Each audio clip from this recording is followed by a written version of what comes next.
What's good, everybody? I thought I'd take a couple of minutes to try to explain how Inspector Border works. I'll read it and then I'll talk about it, and then I'll try to provide examples as I go. Um, okay, this first effect here cannot be normal or special summoned if you control a monster. It's pretty cut and dry. You're still allowed to set it, that way you can flip it later or it can flip up when it gets attacked. And the part that usually confuses people is this one here. Neither player can activate monster effects unless the number of monster effects that player has previously activated that turn is less than the number of monster card types currently on the field. And then it lists all the super types of monsters, right? Ritual Fusion, Synchro Xyz, Pendulum, and Link. Okay, so let's try to make this make sense. You have Inspector Border, and you have SP, right? So both players can activate one monster effect. That part's pretty clear, right? Well, here's where it gets a little weird. Let's say your opponent has Barone, and Barone pops SP, or ideally Barone would probably pop Inspector Border, but for the sake of the example, let's just say that Barone runs this over. And then we eat the damage. Now, with IP on the board, you would have had two effects, right? Well, now that it's just Barone, you still only get one, and because they've probably already used one, it's at 0. You see what I'm saying? Because it's less. You know how Inspector Border said, unless the number is less than the number of monster card types, and then it lists all the types? Yeah. You already had one, and just, you know, they had to do some effects to climb, or an effect to climb into this, right? Like a Mo-Yi, or not a Mo-Yu, a Long One, for example. But see, let's say that there's another type on the board. Now you only get one, because you've got an increase. There's been 3 total, but when this reduced, this one was still here when this one left, so it was 0. Now it's 1. You see how it keeps doing the less thing? I hope that makes sense, because it took me a long time to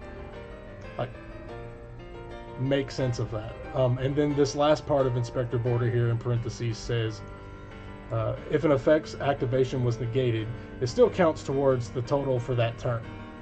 Only count effects that were activated while this monster was face up on the field. So, summon limit counts special summons or summons in general. It counts summons before it's activated. So if your opponent gets the 2 summons and you flip it, it recognizes that. Game state recognizes that. Okay, well, Inspector Border is the other way. It doesn't matter what happened before it was face up. Those don't count. However, if we keep this board here, and you know how I said with this you have one more effect? Okay, opponent activates, let's say they're going to pop Skull Guardian, and you strike it, and then you eat your 15. This will go to the graveyard, and since this is the only thing left, they attempted an effect, and this counts it. Now they don't have another one unless another monster type hits the board, so like a Pendulum or a Fusion or an Xyz or something like that. Another thing that I'd like to discuss really quick about Inspector Border is continuous effects don't activate, so they work just fine next to Border. I'm sure stun players know this, are already familiar with it since this came out, but see, now not only can effects not be activated unless conditions are met, now they can't special summon. So essentially with a floodgate like this and this effect here, they're locked out. Another cool thing about Inspector Border is we're looking at Horus cards. Horus cards do not start chains when they summon themselves. If you have King Sark on the board, so if you're playing this in a stun strategy, and if it'll cooperate with me, you've got this in a stun strategy. Imseti and the other Horus monsters don't activate. So if you have Inspector Boarder, you can just summon it. And now you have beat sticks. And, you know, so long as this is on the board and there's no extra deck monsters, these things are not going to trigger their effects when something on your side of the board leaves. But having multiple, like, 24 plus beaters is crazy, plus the border. I hope that clears things up. I don't really feel like I explained it that well, but that's how it made sense to me, and ever since it started making sense to me, I've been experimenting with different things. I think by far my favorite thing is to play it in Horus Stun. I have a surprise tech coming for Horus Stun when my mail gets here.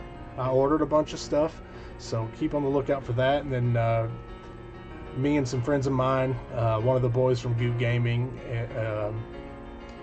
and another one of my old teammates, we've been cooking a Horus variant, and I'd like to think it's pretty cool. Do I think that it will top a big event? No. But keep an eye out for that. And as always, I appreciate y'all watching. Please like, subscribe, and turn on notifications if you want. Thanks for watching.